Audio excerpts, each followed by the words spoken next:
This morning, our topic comes from this book, Living the Science of Mind. And if you're just joining us, you may not know that this is our anchor book for the whole year, Living the Science of Mind. We're using the book to guide us in our exploration of our teaching, the science of mind, because we're celebrating 100 years of teaching the science of mind, and we thought this would be a lovely way to do it with an anchor book. So as I was preparing yesterday, I was flying back from Mexico from a convention, a Science of Mind convention. I was reading the assigned reading on page 252. The title is, Let Us Not Fool Ourselves. You already know it's going to be good. And all the way through, I was enjoying it so much, and I didn't want to omit any part of it. It's so good, I want to share the whole thing with you. So I started paraphrasing it because, our founder, he would use 8 words instead of 1. He's got a very florid way of expressing himself. So I was paraphrasing it for myself, and I thought, no, I want to share this with you. And so I captured it on PowerPoint slides. So it's a slightly different way to go about it, but I want to show you what he's saying about this important topic that we're studying this month. This essay comes from the section on wholeness. And so he's laying the foundation for us to understand this teaching's approach to wholeness, and it's really wonderful. So here it starts, and keep in mind it's paraphrased. In the science of mind teaching, that's our teaching, we do not say everything is all right when everything is all wrong. What a relief.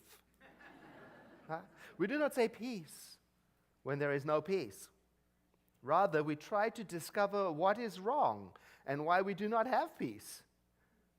We do not say that people are not poor, sick, or unhappy. We ask why these things are. Why do these things exist if the creative power that brings forth this universe, if we say it is whole, perfect, and complete, harmonious, why do we have these conditions? Isn't that wonderful? Such a relief to think we're not in denial. Like I said, it's easy to slip into denial. But wholeness doesn't exclude the difficulties of life. It embraces all of life just as it is and just as it is not, while at the same time affirming that there is a spiritual reality of wholeness underpinning everything. It's all going on at the same time. So I was at the Science of Mind conference, the Conference of the Americas in Lake Chapala, which is close to Guadalajara. What a beautiful conference, excellent, with all kinds of spiritual programs on forgiveness, on inquiry, on science of mind. And as I was going through all these workshops, I started to feel overwhelmed. I said, oh my God, there's so much to fix. You can start to get down on yourself that there's so much to fix. Well, is there ever any end to fixing myself so I can get to my wholeness? Because we were learning to stand in the light of our wholeness, And I was in this one workshop on forgiveness, and this lady raised her hand and she said to the facilitator, I know all of this, and I'm still stuck. And I empathized with her. I thought, I know what she means, Because this being human, it's tricky. Yeah? Because we've got issues. Right? And we're working on our issues, and I think we've got to be careful that we don't reject those messy parts of our lives while we're learning to stand in the light of our spiritual wholeness.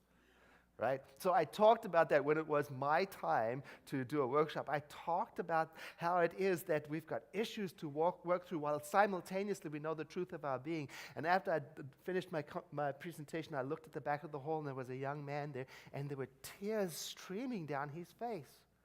So I went over to him and said, what did I say? And he said, oh no, it's just such a relief to hear you say that it is okay to be a mess. Isn't it a relief? It's okay. We've got issues and we're working it out as best as we know how. And simultaneously, we are aware of this underpinning wholeness that's working itself out through us. So Ernest Holmes goes on to say, we do not deny that people are ill, nor do we minimize the need of hygiene. He actually uses the word sanitation there, or of medical help. No, we don't deny that. We unite with these efforts by being grateful for their help and by cooperating in every way possible with what they are doing. I love that. Cooperate. That means work together with everything. So metaphysics cooperates with everything. And metaphysics does not relieve me of my duty to care for my physical world. Well, it does change the way I embrace the world, how I do my duty. So I get to accept, there are times when I need to clean up my act. Yep, there are times when I may need medical assistance. There are times when I may need this or that, so I don't judge myself or anybody else when they're going through any particular healing process. I don't disallow or judge or minimize any of it. I embrace it. That's our practice, to embrace this world on all levels just the way that it is and just the way that it is not, while at the same time understanding that there is a thread of divinity running through everything, supporting everything, a power, a creative power, which itself is wholeness, and to not lose sight of that while I'm dealing with this. Humans, he's going to explain to us who we are. Humans are three things: spirit, mind, and body. And the body and mind must be properly cared for. And we must learn to understand the body-mind relationships. And most importantly, we can't forget that we are spiritual beings with a mind and a body, not the other way around. So there's three parts to us at least. And you know that being a metaphysician doesn't mean that I can ignore my body?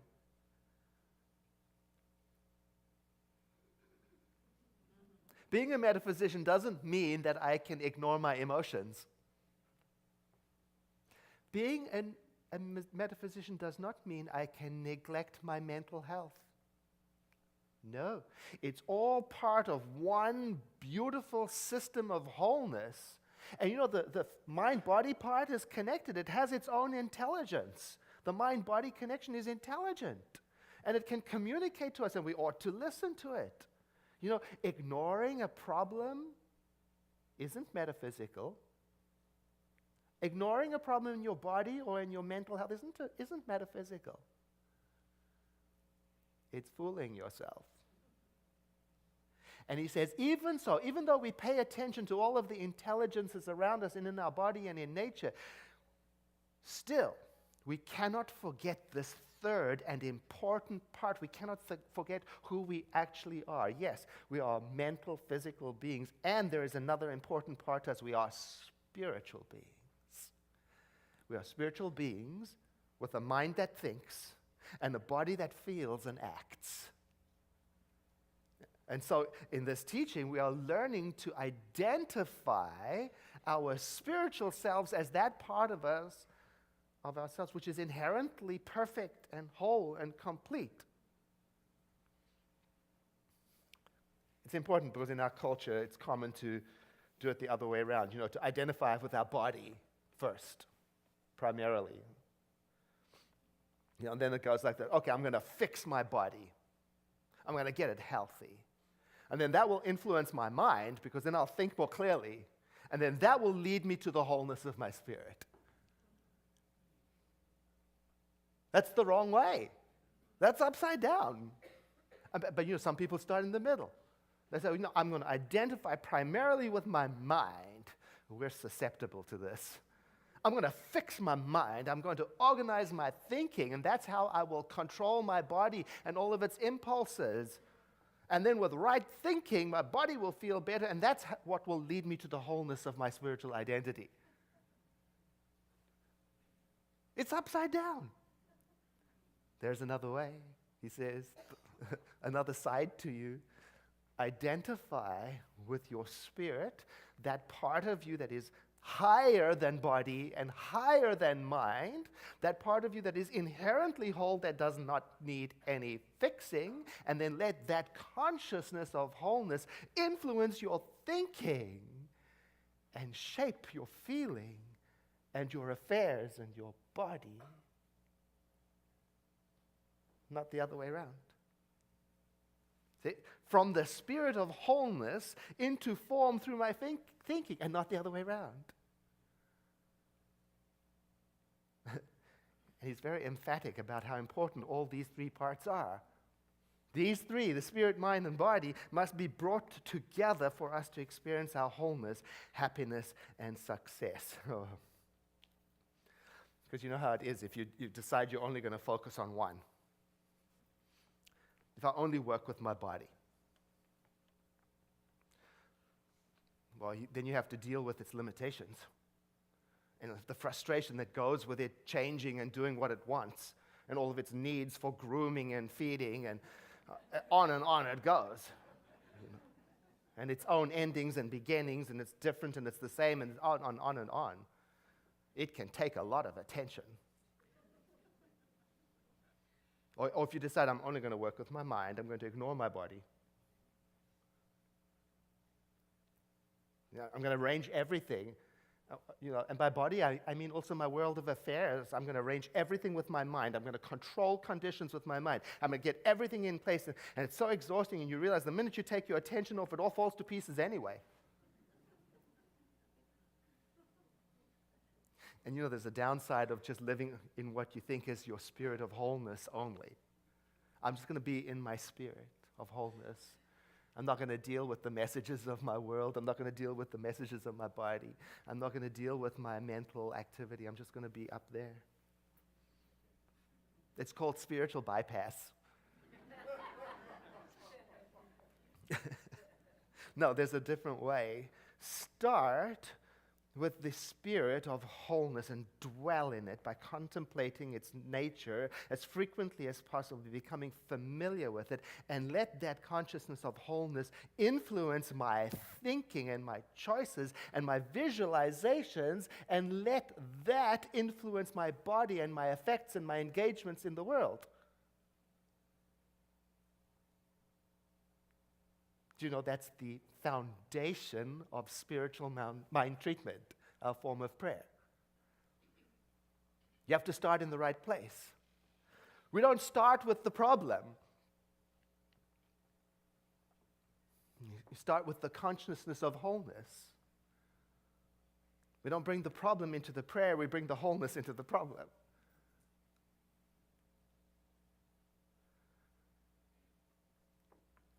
If you don't start with the wholeness, you deceive yourself. That's what he says. We would be deceiving ourselves if we refused to recognize that something is wrong with the body. When there's something wrong with the body, we pretend there isn't.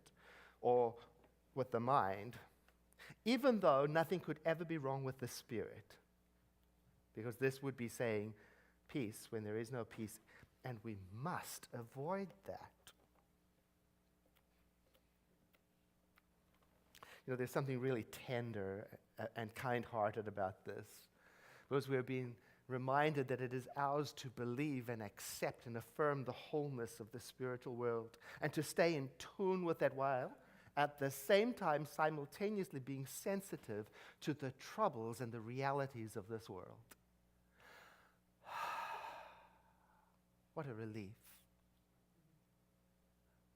Before I became a minister at the Center for Spiritual Living, Santa Rosa, I was a pastoral care minister in Burbank, California. And you know what that means? It means I visited people in hospital. That was my job.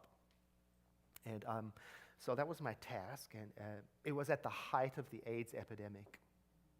And we were losing people very quickly. It was hard. And after so many visits, I realized it was wearing me out. It was getting to me. I knew I had to do something. If I was going to stay in tune with the wholeness, the light of the wholeness of the spiritual universe, of the spirit of wholeness in me, I was going to do something, because what I was seeing was focusing my mind and crowding out the sense of wholeness and influencing the way I thought. It was starting to turn things around.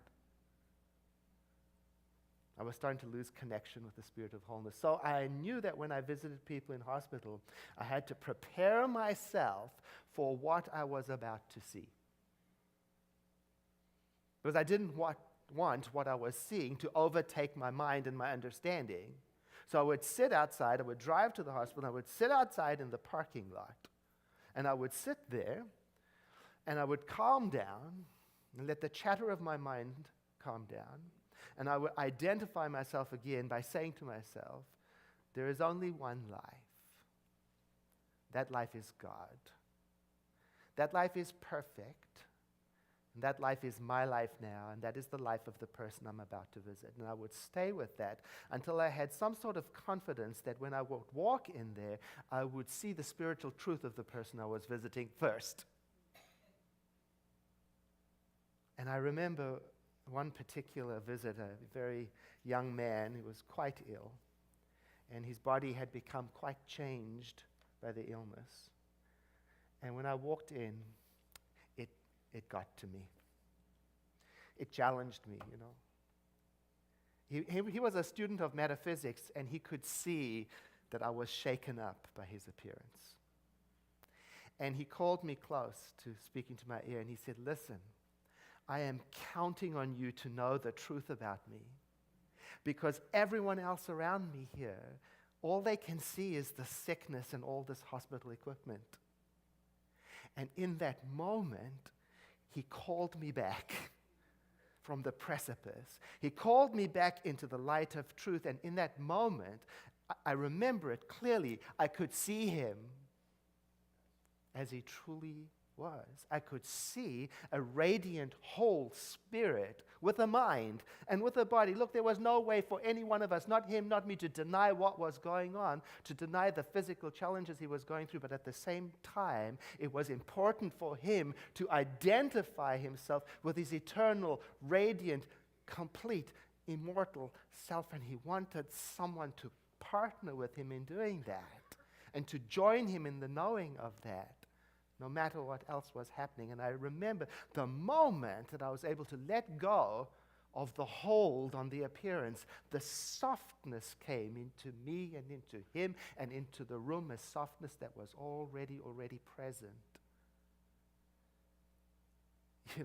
I'll never forget that moment. It took a man terribly ill to call me back to the awareness of wholeness. The wave of relief that came with it. Our founder says, one of the most important parts of our work is to relieve the mind of fear. And this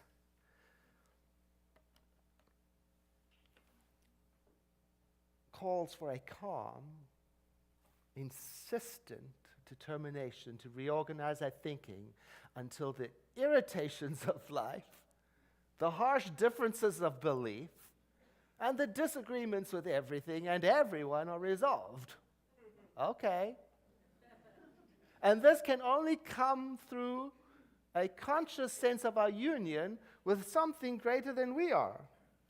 Okay. That's a mouthful. See, because there's some confusion in our teaching about whether or not a student of this metaphysics should get involved with worldly matters, like charity, like politics, like social justice. Some people sincerely ask, but aren't we supposed to just be concentrating our thought on knowing the truth? And I think this essay and what's coming next answers and says, well, it's not either or, it's more both and, with a but. But whatever we do in the world, we must do it from a mind that is cleared of fear, calmly centered on the wholeness of our spirit. In other words, its spirit influences my mind, translates into actions and body and feeling, and not the other way around. Well, that's the key. Know the truth and act from that. That's the key.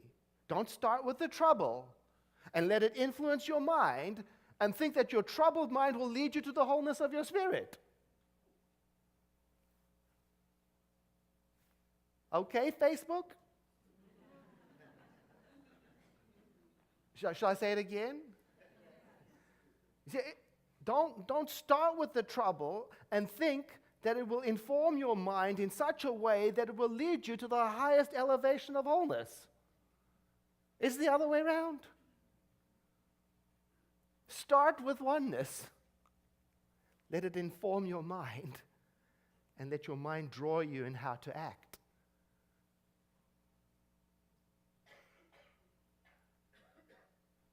Oh. And he says, in doing so, we shall discover that love is the lodestone of life. That there is nothing, he says, there is nothing cold or unfeeling about this teaching, science of mind. To be effective, it must pulsate with deep feeling. Okay, here comes the nice part. Coldness, criticism, unkindness have no place in this teaching. Okay, Facebook? Coldness, criticism, unkindness have no place in this teaching. We must be humble before the great hall, even though we speak with the authority of faith in wholeness. Why humble? Because, I'm speaking with the authority of my understanding of wholeness as I learn to stand in the light of the truth, and I've got issues. I've got to be humble, and I look around and see everybody's got issues. Everybody's figuring it out. And there's only one of us. I read this and I realize, when I quit loving, I quit being an agent for healing and wholeness. And that's on me.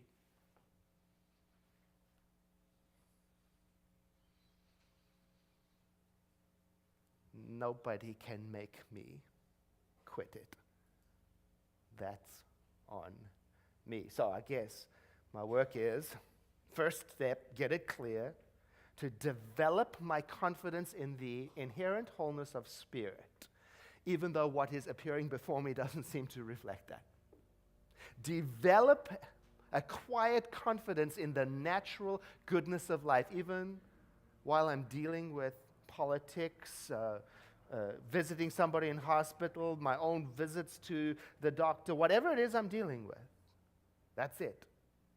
And then let my consciousness of wholeness be so real for me that it is felt like a deep, warm feeling, like a familiar place to visit, so familiar that it influences my mind, and my mind then influences how I show up, and not the other way around.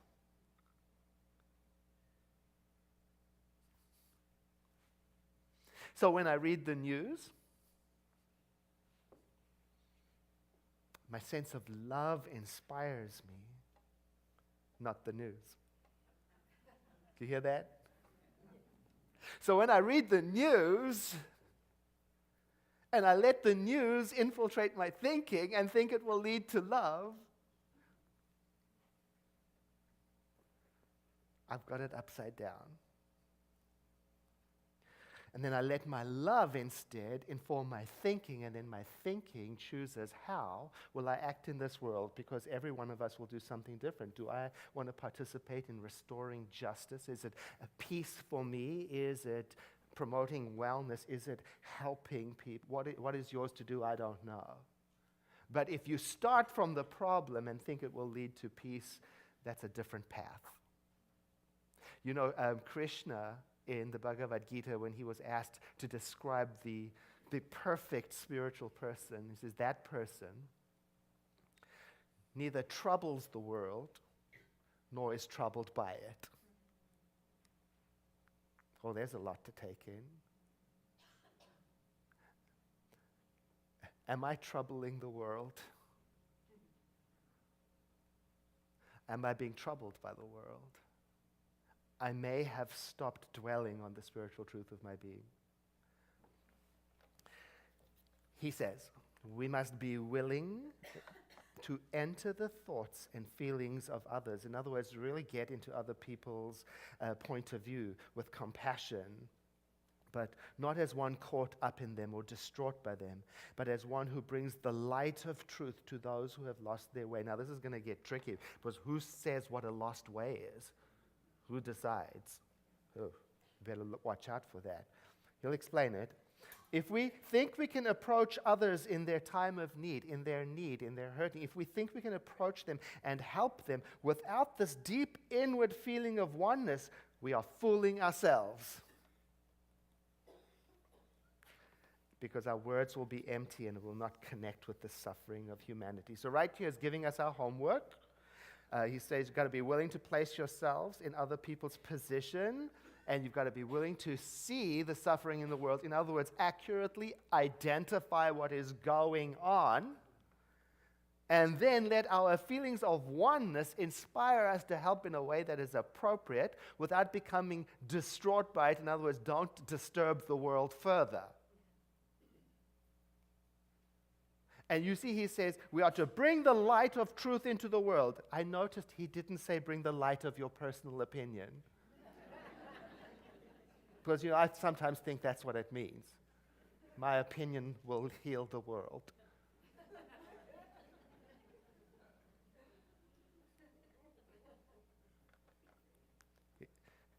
He didn't say, let the light of your criticism and correction come into the world. He said the light of truth. He's talking about the way of the metaphysicians. So what's the truth? What truth is he talking about? What light?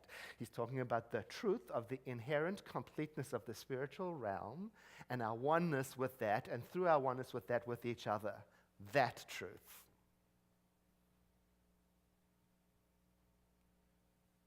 And furthermore, he says, those of you who engage in this practice of aligning themselves with the inherent spiritual nature of the universe must have a deep desire and willingness to sympathize with the person who suffers. I'm going to correct that. It's not just with the person who's suffering. It's with everyone, especially those who are annoying you.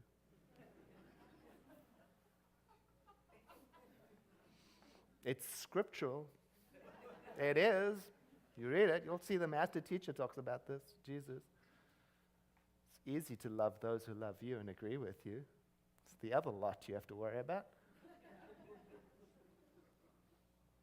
He says there is no place in this practice, the study of science of mind, for arrogance or the holier-than-thou attitude. Spiritual arrogance has no place in this. Look at me, poor you.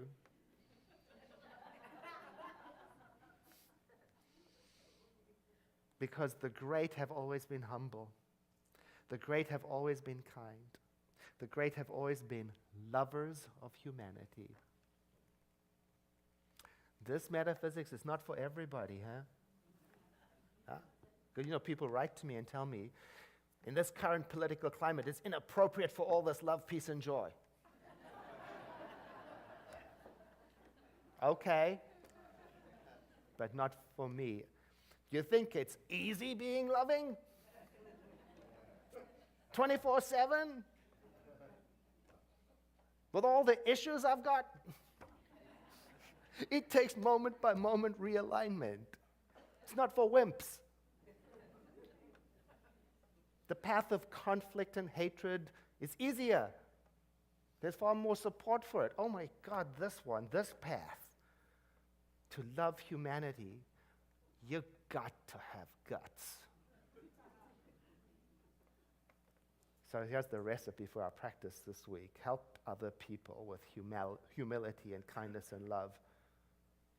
And this way you'll be bringing the light of truth into the world. And that is the foundation of healing. I invite you to breathe in and to exhale, letting your eyes close into a moment of contemplation, so that we may recognize this oneness that we are part of. Call it by whatever name. The mind of creation, God the living spirit, the ground of all being, that which is beyond all names,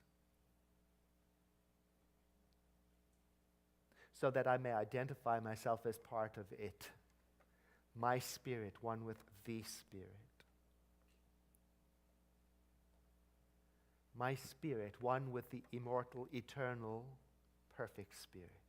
That perfection is in me. And I dwell in this so that I may realize that it's true of everyone here, all of us, sparks of the same eternal Spirit. And I let this wholeness, the sense of wholeness, influence my thinking mind so that I may accept even further the truth of my being. I let this wholeness saturate my thought and my feeling so that I begin to interpret the world through its filter. I realize that even now I am being affected by this meditation, that my thoughts and my choices are being informed by this truth of my being. And so I drop all allegiance to anything else, and I return faithfully to the oneness of the truth. I rejoice in this. I rejoice in this coming home.